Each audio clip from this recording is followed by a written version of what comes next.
ഈ സാധാരണ പ്രവാസികൾ പറയുന്ന ഒരു ഡയലോഗ് ഉണ്ട്, ഞാൻ പോവാണ് അളയാ.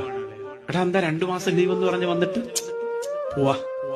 ആ ഒരു വാക്കുണ്ടല്ലോ, അത് സത്യത്തില് അവരുടെ മനസ്സറിയുന്നവരുടെ നെഞ്ചു പൊട്ടിപ്പോവും.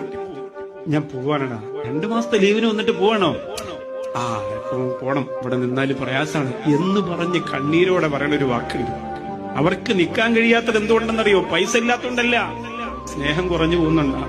വരുന്ന പവറിലുള്ള സ്നേഹമല്ല, അവരോട് എപ്പോഴും നിങ്ങൾക്ക് സ്നേഹം ഉണ്ടാവണം. അവര് പാവങ്ങളാണ്, അവർക്ക് ആരുമില്ലാത്തവരാണ്. അവര് ഗൾഫിലെ ഒരു റൂമിനകത്ത് എല്ലാ രാജ്യത്തിലും എല്ലാ ഭാഷയിലും ഉള്ളവരെ ഒരു ഉമ്മ പ്രസവിച്ച മക്കളെ പോലെ സ്നേഹിച്ച് ഉണ്ടുറങ്ങിയവരാണ്. അവർക്ക് സ്നേഹത്തിന് ആർത്തി ഉണ്ടാവും. അതുകൊണ്ട് നിങ്ങളത് കൊടുക്കണം. ഭാര്യയോട് പ്രത്യേകിച്ച് പറയുന്നു, ഉമ്മയോടും മക്കളോടും പറയുന്നു, അവരെ നിങ്ങൾ പണവും മണവും കുറയുമ്പോ അകറ്റി നിർത്തരുത്. അത് നിങ്ങൾക്ക് തീരാ ദുഃഖത്തിന് കാരണമാകും. എത്ര പേരാണ് അവിടെ നിന്ന് നെഞ്ചുപൊട്ടി അറ്റാക്ക് വന്ന് മരിച്ച്